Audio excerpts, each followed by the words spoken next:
Welcome to the Morpheus Analytics channel. If you have any questions about cryptocurrency and blockchain education or business intelligence solutions, please contact us through our website at www.morpheusanalytics.com or follow us on LinkedIn and YouTube. Otherwise, please enjoy the recording.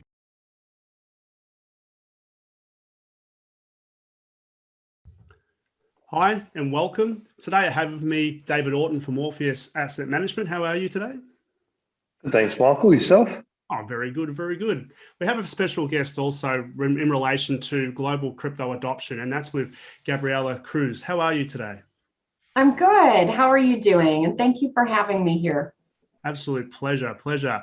Well, I'll kick off on the first question, Gabriella. What's your view on crypto adoption from a global perspective? What do you see? What's your opinion on that? Sure.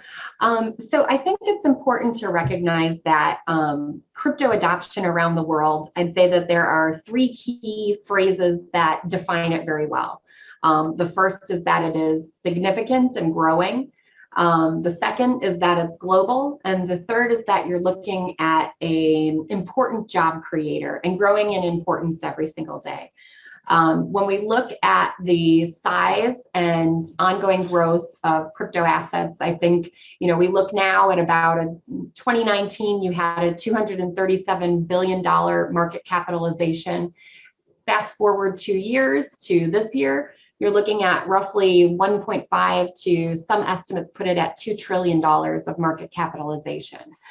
So not only is the size significant, but also the trajectory for growth. In terms of the global nature of this, as can be seen from the report that has been put forward by the Government Blockchain Association, you're looking at the fact that in almost every jurisdiction around the world, there is some level of adoption and utilization of crypto assets. And, this spans geographies, it spans, linguistic divides. You're looking at a group of economically diverse countries. And so not only the size, but also the global market share and integration and utilization of digital assets around the world is very significant. The last thing I think that I'll point to is the emergence of domestic industries for financial technologies, crypto asset firms, peripheral service providers in this space. And for example, in Nigeria, we've seen 3 different unicorn companies move forward, tons of innovation in this space, not only in the Western world, but also in countries that are still emerging or developing. And really that spirit of necessity being sort of the catalyst for innovation has really allowed us to see some very unique use cases, as well as evolutions of industry, services, and products in this space. It's quite significant, isn't it? Like the numbers I'll look at from a research point of view, we're talking at 45 billion to 60 billion of business investment into blockchain alone globally at the moment. So it's not something that's a bit of a scam or, just hanging around. It's now here to stay. It's got a serious use case from that perspective. David, what do you find at the moment from your perspective, looking at from a global perspective from the crypto adoption, to add to Gabriella's points? Yeah, I mean, look, I think I think I have to mention some of the geopolitical things that are happening, where whilst in the likes of China, there's been a massive crackdown on cryptocurrency mining, which has impacted the Bitcoin hash rate quite significantly. But on the other side, you have 2 countries that are basically formally adopting crypto as legal tender, being El Salvador and Paraguay. Now, I think one thing that's kind of really important to note here is, there was a lot of hype about the announcement from an El Salvador perspective, with a lot of people saying, oh yeah, they're the first country to do this. And there's, from one slight angle in terms of how far their legislation went, that's true. But I think what people forget, because maybe it didn't get as much publicity, is during the previous crypto bull run, Japan actually made cryptocurrency legal tender back in, it was around 2017. So that's been happening for a while. But the key takeout for me of this is, whilst there's a lot of pushback from some governments, and in some cases it's not the government pushing back, it's in some jurisdictions there's regulators, in some cases it's central banks. But for every place where there's pushback, there's another corner of the globe where people are embracing it with open arms. And I think over time, those areas that are pushing back on it are really going to regret that decision when they see the amount of innovation that comes out of this new technology. So definitely, so building the innovation around the technology and onboarding maybe a bottom-up approach through the citizens or individuals in an economy, maybe for some jurisdictions, and some being implemented by the actual government themselves. So it's quite diverse when you look across the globe from that perspective. Gabriella, probably from the question, from what you've noticed around the world, is the citizens. Let's look at the EU, for example. I know they're very forward thinking on what they want to do with getting a digital currency out at the moment. I know if you look on their websites, they're very clear on that. What's your take just on that alone from what you see? Sure. So I think that the degree to which there's an embrace or a pushback on the use of digital currencies depends a bit on, some of the underlying country context, the social contract between government and citizens, and quite honestly, some of the use cases that you're seeing around digital assets. So digital assets or cryptocurrencies, they're a tool, okay? And that tool can be used in a variety of different ways. And the ways that it is used can be influenced very much by the socioeconomic condition of a country, by the political condition of a country. And so what we see is that, for example, in a country where there is a stable, globally valued fiat, or where there is an independent central bank, where there's sound legal and regulatory environment, or a high degree of transparency and accountability with regards to the use of public funds, there may not be such an urgent need or a socioeconomic need for digital assets or cryptocurrency.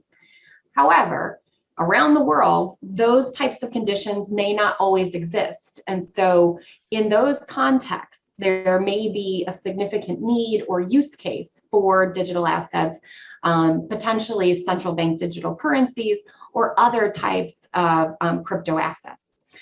If I'm looking at what some of the opportunities are, and again, we're still in very early times of raising awareness, education, building understanding, and also market integrity.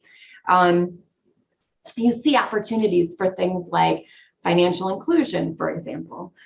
There's a variety of different types of crypto. Bitcoin is only one of thousands of those. Some of them exist with very specific purposes to try and encourage or build or cultivate financial inclusion. They can run on a $20 cell phone. They can utilize phone numbers to utilize on the blockchain in order to undertake transactions. And their focus is to really afford an opportunity for those that are traditionally left out of the financial sector to participate. Also, if we're looking at countries where they have significant inflows of remittances, if I go to a traditional money transmitting business, there can be up to 7 to 10% of fees that are taken off of the total amount that I'm looking to transfer across border. And so being able to do that through Bitcoin or another digital asset offers an opportunity to have instantaneous settlement, to not have to have the other counterparty travel by foot or by bus to a physical location where they have to pick up physical fiat currency. It can be done any time of day. And so these are some of the potential use cases that we're seeing evolve. And again, as crypto evolves itself, as it becomes more integrated into the global world, we're going to find new and different uses for it. I think some of the more interesting opportunities or applications revolve around the transparency that is offered on the blockchain.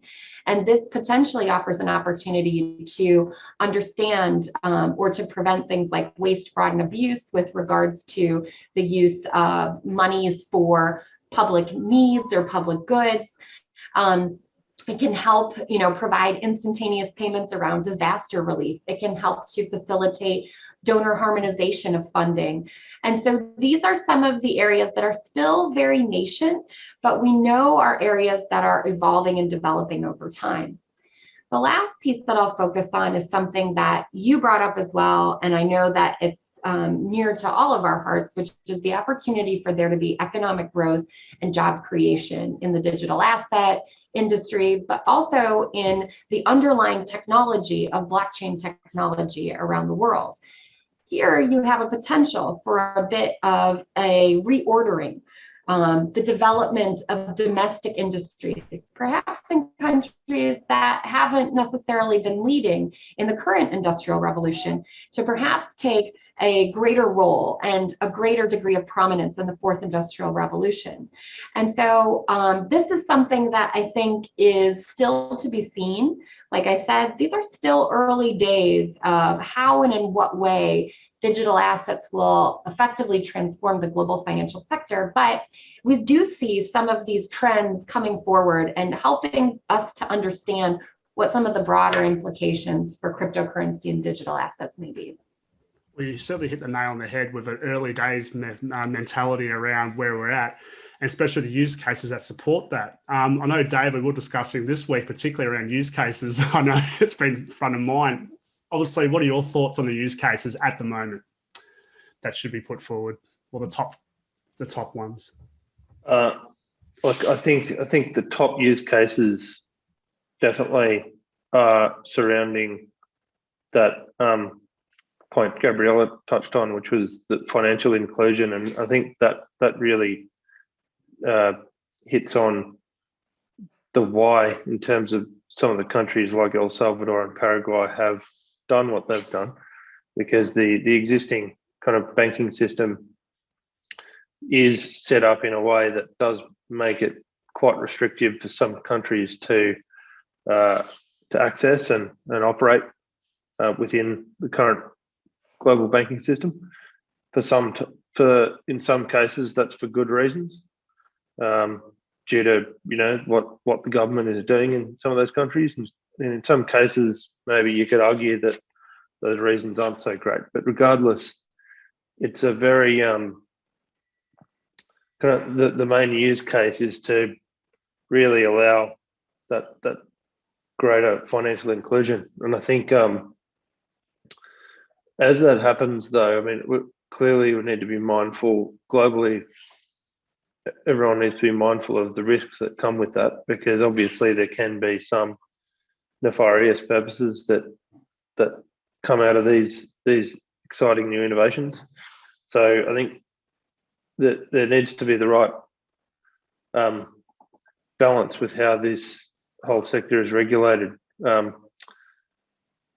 guess for me, quite frankly, given the fact that a lot of this technology is more or less unstoppable, like once the genie's out of the bag, once the cat's out of the bag, there's no putting it back in.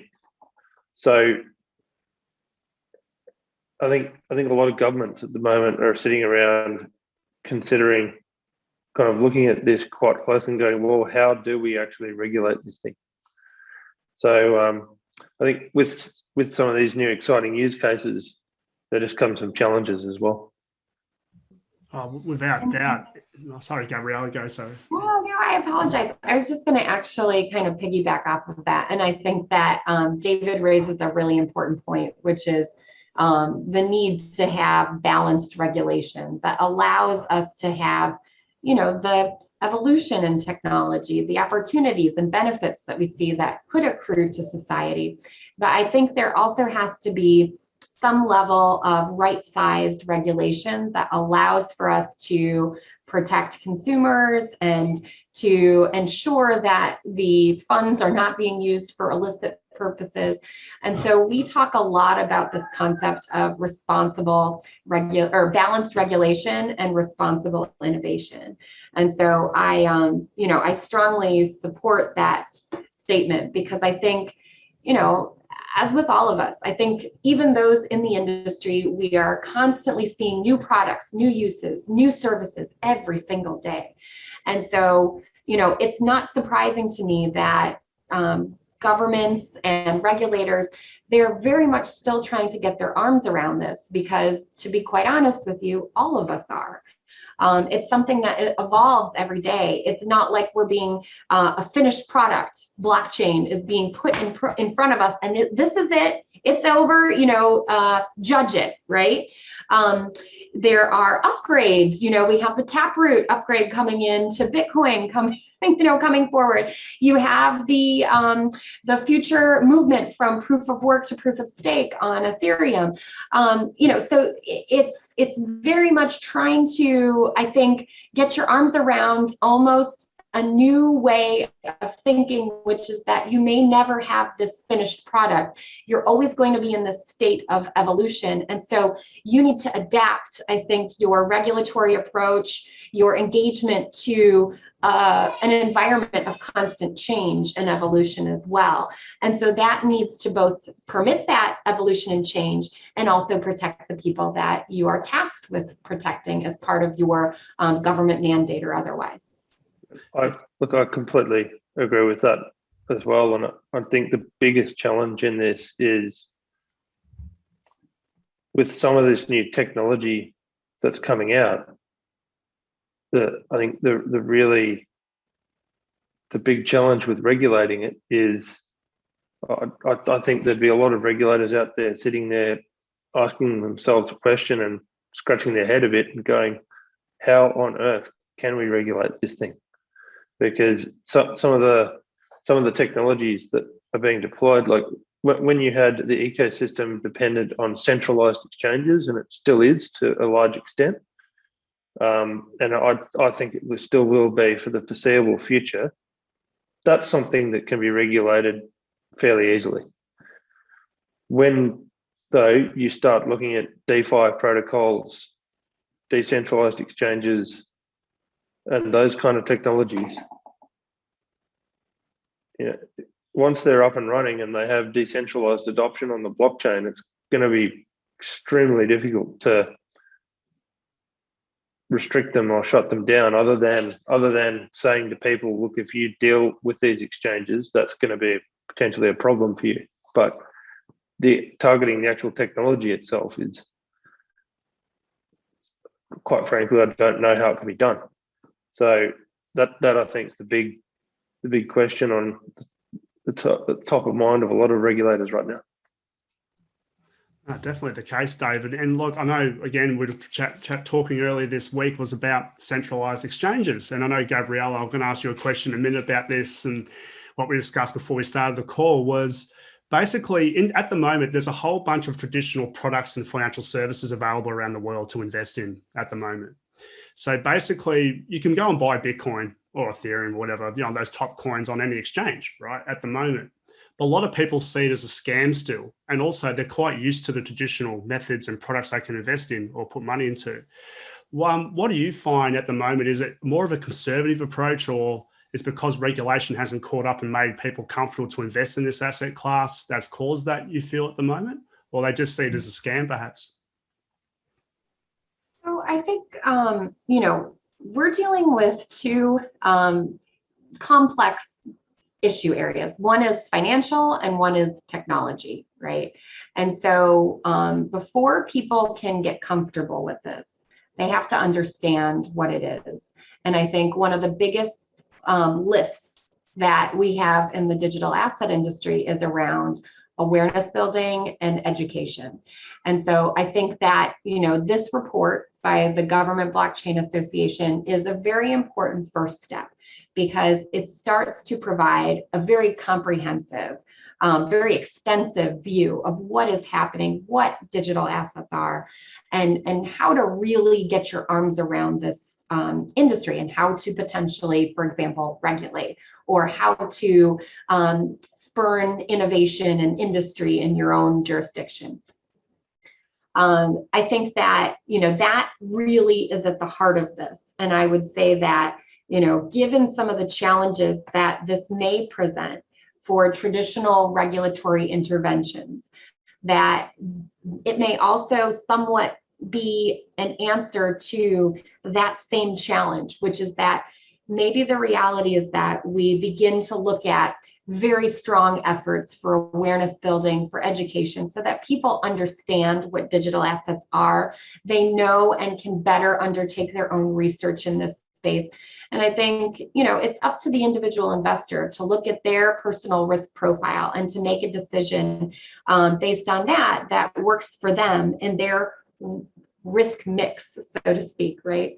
But I think too, you're looking at a need to, before you can make that decision, to be educated on it and to be able to access resources like the GBA report that give you sort of an unbiased, more clear, neutral view as to what this is, how you can utilize it in practice, how you can regulate it, and also to begin you on the path to really exploring whether this is something that you want to be involved in or not.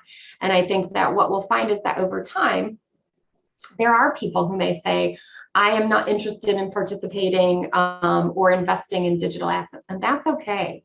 And I think that you may find others who say, I want to be involved at the highest degree possible, and that's okay too. All of that is a part of, understanding that just like other types of financial products, services, opportunities, this has to be evaluated and given the same degree of scrutiny as all of those in order to help create informed decision-making and a balanced investment mix. I love it. Education, common theme. That's what we all talk about at the moment. It's definitely the case. So education and regulation together as a how do I slow burn or an ongoing process there. David, I know from an Australian point of view, we talk about this a lot. What's your thoughts on that? Yep, look, couldn't agree more that education is vitally important for this sector at the moment. And I think it's vitally important, just before delving into Australia first, vitally important so that people jump into, if people are going to decide to make an investment into this space, they're not doing it because somebody tweets a Doge meme on Twitter and people get really excited about a meme stock. That is, I think if we look at the example of, there would have been a lot of young people who made a lot of money out of Doge, for example, if they got in before Elon Musk started tweeting about it. If they got in after Elon Musk started tweeting about it, they've probably lost a lot of money, and like quite a lot of money. And even if they got in before, because of if they'd been doing lots of margin trading, even if they got in at a very cheap price, they probably lost a lot of money also. Now, I think this is an area where governments can regulate. And personally, I view that regulators should be throwing the book at Elon Musk. It is just absolutely disgusting, I think, what's been done there. The fact that, yes, the project may have some good applications in the future and maybe there's some good development happening, okay, but it's not there yet. There's so far the Dogecoin, for example, has had almost zero development in 5 years. So it's just sitting there doing nothing apart from having a meme attached to it. So educating people so that they can go and look into the fundamentals behind projects and actually understand, if somebody posts something on Twitter, they can then go and have a framework for assessing what are the fundamentals and what are the factors that drive adoption of a particular coin, so that they can make a decision about going into something that's actually got some real world application and has got some, longer term use cases that, could drive drive real value, because I think if people are going into these meme stocks, the reality is if something has got no substance behind it, it's going to crash and burn over the long term. So yeah, for me, that education there is vitally important. From an Australian perspective, I would say the point I've just raised around the Doge is it holds true, because the number of people I've had texting me over the past, kind of 3 to 6 months asking, "Oh, Dave, should I put money in Doge? Should I put money in Shiba?" And I'm like, my constant answer is I just wouldn't touch them with a bar of soap, because there's no fundamentals on the coins. But that's where just that education, so that people can go and understand what's actually going on behind a project. And if people see Ethereum and they understand the proof of stake piece and the other applications of the platform, I think that allows them to make a better decision. I had one friend recently who they were pretty unsure about the whole space. They didn't quite get Bitcoin, like they were trying to wrap their head around Bitcoin. I think they took the right approach in terms of making their investment decision, but they looked at the Ethereum platform and what it offers, and they really liked the ecosystem and the functionality that it offered. And he actually looked deeply into these things, then decided at the end of the day he'd put some money in Ethereum. That's, I think, if more people started approaching a decision to enter the digital asset market based on a researched approach, I think we'd have things would look very different. However, I don't see that happening for some time, until such time as people have been burnt badly enough on these meme coins. Oh, without doubt there. I couldn't agree more. It's a really good summary there, David, 100%. And Gabriella, from your experience with working with regulation and so forth, I think we need to work closer with government, don't we, and educate them to help them on this journey. It's more of a journey, isn't it? Best way to summarize it. Yeah, and I think too, government and regulators, this is an opportunity to actually partner and to work together, to share information and to understand that, again, everybody's trying to get their arms around this, whether you are active in the industry, whether you are with associations like the GBA, or if you are on the side of, ministries of finance, ministries of trade, trying to understand how and in what way this will impact your jurisdiction, your tax revenues, for example. These are all questions and issues that honestly make this a really important time for public-private cooperation on this, so that different jurisdictions around the world can position themselves well, so that they're able to understand how and in what way they can design regulatory and legal frameworks to be most effective at protecting consumers, at creating transparency, and at helping to develop market integrity, while at the same time ensuring that what they're doing allows for this technology to evolve, and for us to, as I said, reap some of the really amazing benefits that can come from decentralized technologies, financial technologies, and digital assets more broadly. Fantastic. I couldn't agree more. Well, we could talk about this for hours and hours and hours, as I could imagine. There's a lot of wealth and knowledge on this call. Look, I'd definitely like to thank Gabriella for coming on the program today. I really appreciate it. Your insights were second to none. It's fantastic to have your opinion, but thank you very much for your time today. It's always my pleasure to jump on a call with a couple of my favorite Australians. So thank you. My pleasure. My pleasure. Awesome. Thank you. And David, it was always a pleasure. Thank you for having you on. Thanks, Michael. And great. Thanks once again for coming on, Gabriella. Of course. Thank you for having me. Thank you.